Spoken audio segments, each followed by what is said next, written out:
शिवसेना सुनावणीनंतर राजकीय समीकरण बदलणार।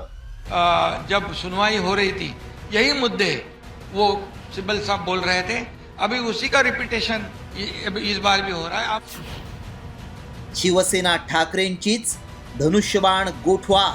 धनुष्यबाण चिन्ह गोठवा, एक तर आम्हाला द्या, त्यापेक्षा ते गोठवलं गेलं पाहिजे। ठाकरे सेनेचे वकील कपिल सिब्बलांची मागणी। महाराष्ट्राच्या राजकारणाला कलाटणी देणाऱ्या आणि देशाचं लक्ष लागून राहिलेल्या शिवसेना पक्ष आणि धनुष्यबाण चिन्हाच्या वादावरील सर्वोच्च न्यायालयातील सुनावणी आता अत्यंत निर्णायक वळणावर पोहोचली आहे। ठाकरे सेनेचे वकील कपिल सिब्बल यांनी युक्तिवादादरम्यान मांडलेली एक नवी भूमिका सध्या राजकीय चर्चेचा केंद्रबिंदू ठरली आहे। आतापर्यंत शिवसेना पक्ष आणि चिन्ह पूर्णपणे उद्धव ठाकरेंनाच मिळायला हवं असा दावा करणाऱ्या कपिल सिब्बल यांनी पहिल्यांदाच थेट धनुष्यबाण गोठवण्याची मागणी केली आहे। युक्तिवादादरम्यान सिब्बल नेमकं काय म्हणाले ऐका। शिवसेना हे नाव उद्धव ठाकरे यांच्याकडेच राहावं, शिंदे सेनेला धनुष्यबाण चिन्ह वापरता येणार नाही असा निर्णय द्यावा। शिंदे सेनेनं चिन्हाचा वापर करून फायदा घेतला, त्यांच्या बाजूनं कोणताही हक्क निर्माण होत नाही। धनुष्यबाण चिन्हाचा बेकायदा वापर केला, चिन्ह आम्हालाही मिळत नसेल तर ते चिन्ह गोठवा।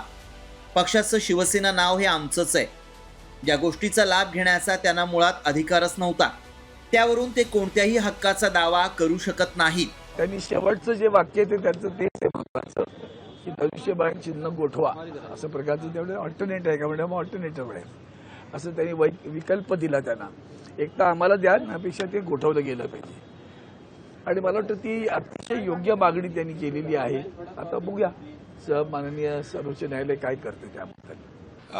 जब सुनवाई हो रही थी यही मुद्दे वो सिब्बल साहब बोल रहे थे, अभी उसी का रिपीटेशन इस बार भी हो रहा है। आप गौर करेंगे तो आपको पता चलेगा।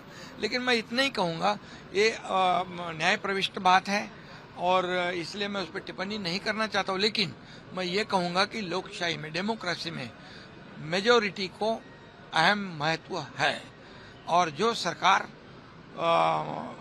वहाँ जब 2022 में बनी उसे इस महाराष्ट्र की जनता ने भी स्वीकार कर लिया। दरम्यान कपिल सिब्बल यांनी आता पर्यायी युक्तिवाद म्हणून चिन्ह गोठवण्याची मागणी केल्यामुळं या प्रकरणाला नवीन किनार मिळाली आहे। जर न्यायालयानं धनुष्यबाण चिन्ह गोठवण्याचा निर्णय घेतला तर येत्या निवडणुकीतील राजकीय समीकरणांवर याचे दूरगामी परिणाम होऊ शकतात। त्यामुळे न्यायालयाच्या अंतिम निकालाकडे संपूर्ण महाराष्ट्राचं लक्ष लागलंय। भरत मोहोळकर, साम टीव्ही न्यूज, दिल्ली।